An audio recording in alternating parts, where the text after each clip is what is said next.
Hello, Robert Kiyosaki again, and this is installment 3, and it's my sharing information about what my seminar will be about, how to raise capital, the #1 skill of an entrepreneur, to be held May 1st, 2nd, 3rd, 2009, Scottsdale, Arizona.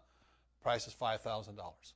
So, thank you for listening, and I'll share some of the insights I've learned over the years on raising capital. Again, it's the most important skill I have. And just to reiterate, was in approximately 1975, I came up with this product, and we were extremely successful. But we kept running out of money. The more successful we got, the more we ran out of money. So that's when I went to my rich dad, and I tried to borrow $100,000, and he chewed me out. He says, why would I invest in a dumb product when you have a bad business? And so that's when he began teaching me the next level of my entrepreneurial education. It's not about the product, it's about how to design a business that doesn't need me to keep raising the capital. In other words, how do you design a business that keeps raising money automatically? And today the Rich Dad company is cash rich. Cash keeps pouring in because the ability to raise money constantly was designed into the business. And once again, this is the diagram. This is the BI triangle. These are the 8 pieces that make up a business. When a business is hurting, oftentimes it's because one of these 8 pieces is missing. For example, many times people have a great product, but their legal is really bad, or their communication systems are bad, or their audit, their internal order processing is bad, or the manufacturing is bad, or the marketing is bad, or they have bad cash flow management. So part of the 3-day will be discussing, going into depth, how you put a solid business structure together. Because this is it. There's trillions, well, not trillions, but billions of dollars out there looking for a home. But they don't invest in products. And that was my Rich Dad's lesson. Sophisticated investors invest in a well-designed business. So with that, I'll go into a little more on what we'll be covering on our 3-day. And some of you who are familiar with my work understand this. When you look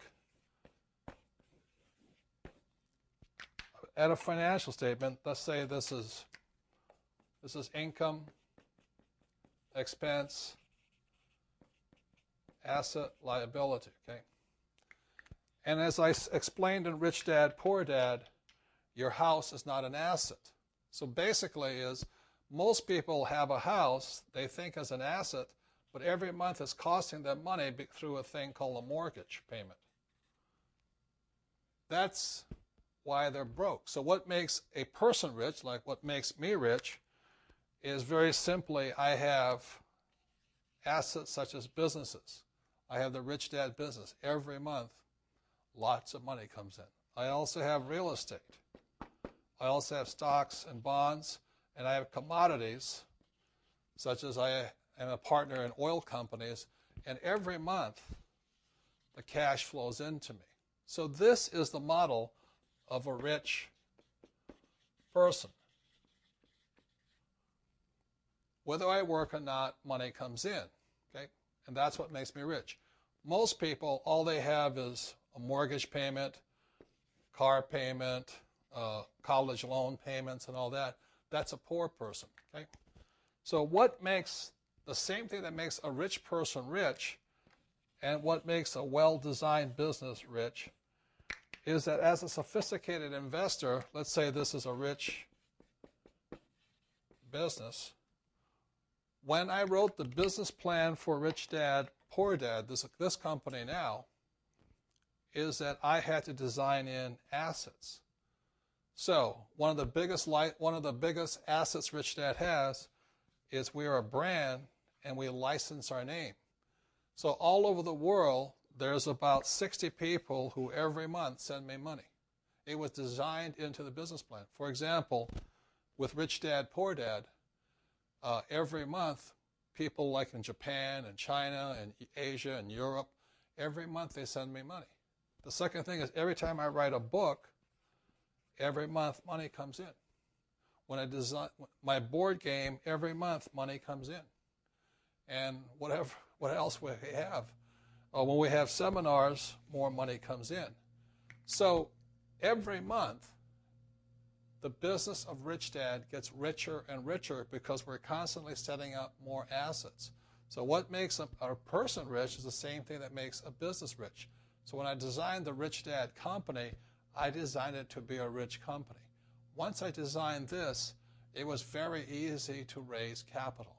Capital poured in because sophisticated investors, people on the B and I side of the quadrant, saw that I knew how to build a rich, stable company.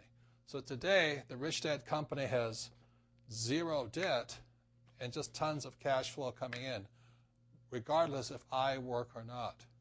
So I hope that makes sense to you, is every month or every year, the Rich Dad company is working to add more assets to the business. So in this economic downturn, money still comes in.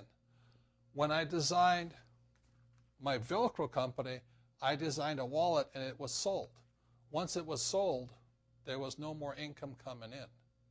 It was a poorly designed business, and that's why my Rich Dad didn't want to invest in my wallet company. But the Rich Dad company, because the Rich Dad company is building assets all the time, it gets to be richer and richer and richer.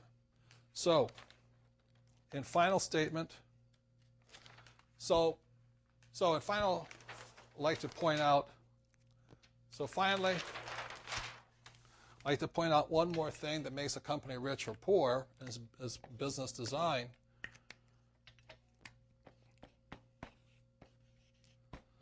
The reason it's hard for most people to raise capital, I don't care if it's real estate or what, is very simply because most people operate here.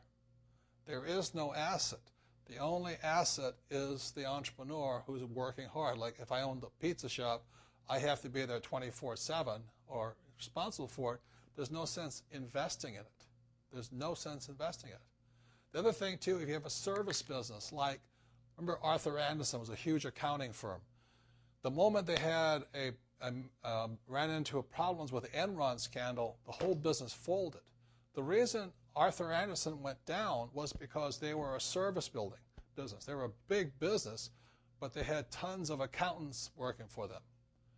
And so the problem with a business like Arthur Andersen is their assets went home every night. They had no real asset. So once again, people go home. The Rich Dad company gets stronger because we really do have assets. People can come and go, but the business has assets and the thing keeps running. The final thing is this. It's the same thing. Ken McElroy, the ABCs of real estate, my partner in real estate deals, his business is exactly the same. So the key to raising money, this is Ken McElroy's company. It's called MC Companies. Ken McElroy's business is in the business of acquiring assets. That's why his company gets richer and richer and richer. Every year he adds probably 1,000 new apartment units to his inventory.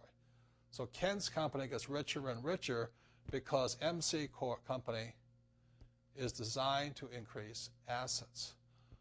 Poorly designed businesses never have any assets. They have huge liabilities. And I trust that makes sense to you.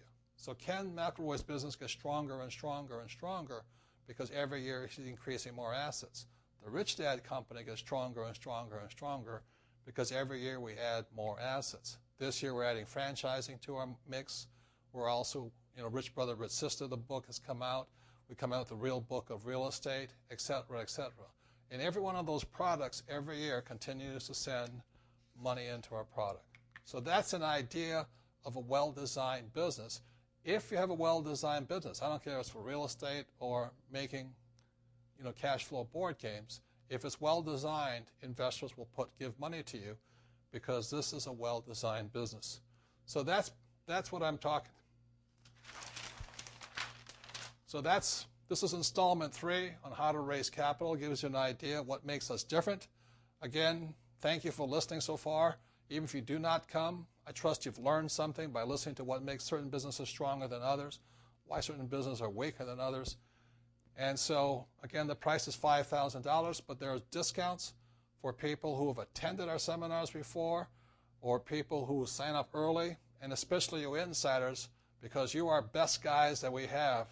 and so we'll give you a better discount of this price. The most important thing is if you're going to be an entrepreneur, please come to this course, because it is the most important skill of an entrepreneur, is how to raise capital. Generally, I never repeat any one of these 3 days. I'm not saying that I won't ever, but generally we don't. So if you're not available on this, you miss out on this one. So I trust you've learned something from this, and look forward to installment 4, which is coming in a few days. Thank you.